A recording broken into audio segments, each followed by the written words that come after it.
প্রধান উপদেষ্টার বাসভবন যমুনা ঘেরাও কর্মসূচি পালন করছে ৩৫ প্রত্যাশী শিক্ষার্থীরা এবং তারা চাকরির বয়স ৩৫-এর দাবিতে দীর্ঘ ১২ বছর যাবত তারা এই আন্দোলন সংগ্রাম চালিয়ে যাচ্ছে এবং তাদের আজকের এই মহাসমাবেশকে কেন্দ্র করে এখানে তারা হচ্ছে প্রধান উপদেষ্টার যে বাসভবন রয়েছে সেটি হচ্ছে তারা ঘেরাও করেছে এবং এই মুহূর্তে আমরা আপনাদেরকে সরাসরি যুক্ত রেখেছি এবং দেখানোর চেষ্টা করছিলাম যে এখানে তারা প্রধান উপদেষ্টা ডক্টর মোহাম্মদ ইউনূসের যে বাসভবনটি রয়েছে যমুনা এবং সেই যমুনার সামনে হচ্ছে তারা এই ঘেরাও কর্মসূচি পালন করছে এবং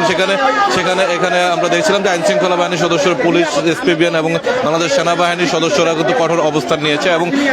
এক প্রকারে বলা চলে যে দুই গ্রুপের কিন্তু একটু মুখোমুখি একটি অবস্থান রয়েছে আইনশৃঙ্খলা বাহিনীর সদস্যদের সঙ্গে এবং এখানে চাকরি প্রত্যাশী যারা শিক্ষার্থী রয়েছে তারা, এবং আমরা কয়েকজনের সাথে কথা বলার চেষ্টা করবো এবং ইতিমধ্যে তারা আমরা জানতে পেরেছি যে এখানে পুলিশ হচ্ছে টিয়ার শেল এবং সাউন্ড গ্রেনেড ছেড়েছে এবং তাদের এই বিষয়গুলো হচ্ছে তারা আমরা একটু জানানোর চেষ্টা করবো। তবে এখানে আইনশৃঙ্খলা বাহিনীর সদস্য যারা রয়েছেন তারা কিন্তু সর্বোচ্চ কঠোর অবস্থান নিয়েছেন এবং প্রধান উপদেষ্টা যে বাসভবনটি রয়েছে যমুনা এবং যমুনার যে প্রধান ফটকটি এবং সেই প্রধান ফটকটির সামনেই কিন্তু ইতিমধ্যে তারা বাসভবন ঘেরাও কর্মসূচি পালন করছে এবং আমরা একটু কথা বলার চেষ্টা করি। কি অবস্থা আপনার? কি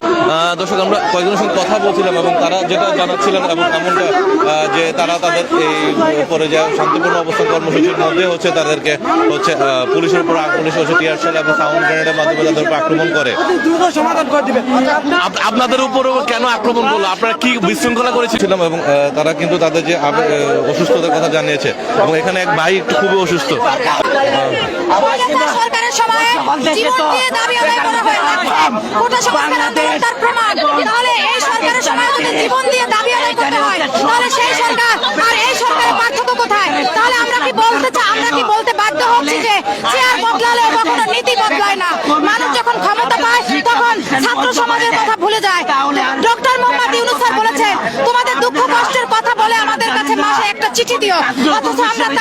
তার সাথে কথা বলতে আসছি, ফেস টু ফেস কথা বলতে আসছি, অহিংস আন্দোলন করতেছি, অহিংসভাবে আমরা তার সাথে দেখা করতে আসছি। কেন এখানে আমাদের ছাত্র সমাজের উপরে গুলিবিদ্ধ করা হলো? আজকে কিন্তু সবাই মৃত্যুর মুখে পড়ে হলো।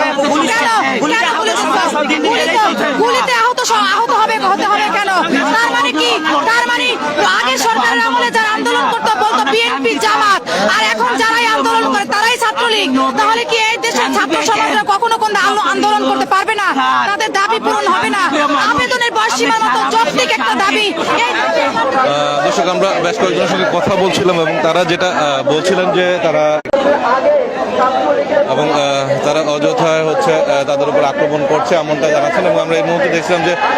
বাংলাদেশ সেনাবাহিনীর একটি বিশেষ ইউনিট কিন্তু এই মুহূর্তে পুরো চারপাশ নিরাপত্তা ব্যবস্থা জোরদার করেছে এবং এই জায়গাগুলোতে হচ্ছে আমরা যদি একটু লক্ষ্য করি যে এখানকার আইনশৃঙ্খলা বাহিনীর সদস্যরা কঠোর অবস্থান নিয়েছে এবং তারা তাদের সঙ্গে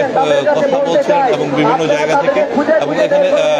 সেনাবাহিনীর বিশেষ সদস্যরা কিন্তু ইউনিটের সদস্যরা কিন্তু এখানে নিরাপত্তা জোরদার করছেন এবং চারপাশে ইতিমধ্যে আইনশৃঙ্খলা বাহিনীর সদস্য যারা রয়েছেন তারা কিন্তু পুরো বাসভবনটি ঘিরে রেখেছেন এবং এইখানকার যে সার্বিক পরিস্থিতি যদি আমরা একটু আপনাদেরকে দেখাই যে এখানকার কিন্তু আইনশৃঙ্খলা বাহিনী কঠোর অবস্থান নিয়েছে এবং পুরো বাসভবন চত্বরটি হচ্ছে ইতিমধ্যে নিরাপত্তা চাদরে ঢেকে নিয়েছে এবং এখানকার যদি সার্বিক বিষয়টি দেখায় এখানে অনেক যারা আন্দোলনকারী রয়েছেন তারা কিন্তু ইতিমধ্যে এখানে পুরো রাস্তাটি এখানে অবস্থান নিয়েছে রয়েছেন। তারা হচ্ছে মূলত আজকের এই আন্দোলন কর্মসূচিতে এখানে যুক্ত হয়েছেন এবং তাদের এই দাবি আদায়ের লক্ষ্যে এবং তারা তাদের চাকরি বয়স সীমা ৩৫ করা দাবিতে কিন্তু তারা দীর্ঘদিন যাবত আন্দোলন করছিলেন এবং সেই আন্দোলনের প্রেক্ষিতে তারা আজকে হচ্ছে প্রধান উপদেষ্টার বাসভবন যমুনা হচ্ছে ঘেরাও কর্মসূচি তারা ডাকে এবং পূর্ব ঘোষিত তাদের এই কর্মসূচি বাস্তবায়নের লক্ষ্যে তারা এখানে এসে উপস্থিত এবং এখানে একটি বিশাল সমাবেশ আয়োজন করছে। যদিও কয়েকদিন আগে এই আন্দোলন সম্প্রীতি থেকে সরে আসার জন্য প্রধান হাইকোর্ট থেকে একটি রায় দেওয়া হয়েছিল যে প্রধান উপদেষ্টা বাসভবন, সচিবালয় এবং সুপ্রিম কোর্টের আশেপাশে কোনো ধরনের আন্দোলন, বিক্ষোভ, মিছিল এগুলা করা যাবে না এবং এই এলাকাটি নিষিদ্ধ করা হয়েছে আন্দোলনের থেকে। এবং সেই প্রেক্ষিতে যারা যখন এখানে আসছে এবং সেখান থেকে পুলিশ একটু আক্রমণাত্মক হয় এবং তারা সাউন্ড গ্রেনেড এবং রাবার বুলেট ছুড়ে এবং তার প্রেক্ষিতে অনেকে আহত হয়েছেন এবং যার কারণে কিন্তু শিক্ষার্থীরা যারা রয়েছেন তারা অনেকে আহত অবস্থায় এখানে আছেন এবং কয়েকজনের চোখে যে টিয়ার শেলের আঘাতে হচ্ছে অনেকটা বিধ্বস্ত হয়েছেন এবং আমরা দেখছিলাম এবং এখানে তারা অনেক হাজার হাজার শিক্ষার্থী কিন্তু এখানে তারা উপস্থিত হয়েছেন এবং তার প্রেক্ষিতে এখন পর্যন্ত বলা চলে যে এখানকার সাধারণ মানুষ যারা রয়েছেন তারা এবং আমরা দেখছিলাম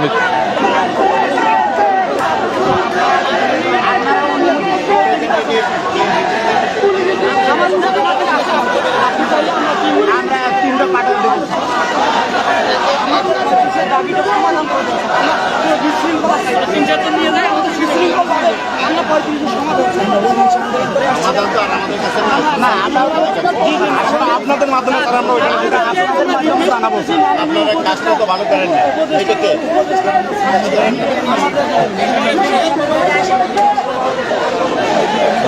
দর্শক আমরা দেখছিলাম যে আইন শৃঙ্খলা বাহিনীর সদস্যদের সঙ্গে তারা কথা বলছেন এবং তারা এই বিষয়টা নিয়ে সমাধান করার চেষ্টা করছেন এবং এই মুহূর্তে যদি আমরা আইন পুলিশকে হচ্ছে সেটা কাভারেজের জন্য নিষেধ করছিলেন এবং আমরা এখানকার যদি সার্বিক বিষয়টি যদি একটু দেখি যে এখানে সাধারণ শিক্ষার্থী যারা রয়েছেন তারা হচ্ছে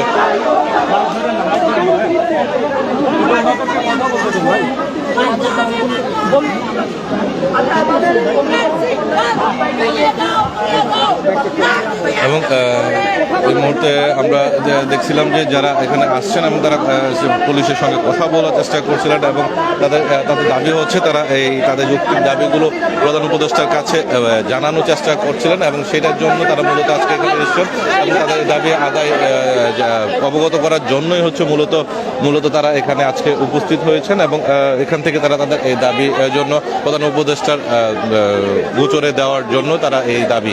নিয়ে হচ্ছে এখানে তারা ঘেরাও কর্মসূচি পালন করে। এখানে আইন শৃঙ্খলা বাহিনীর সদস্য যারা রয়েছেন তারা কিন্তু সর্বোচ্চ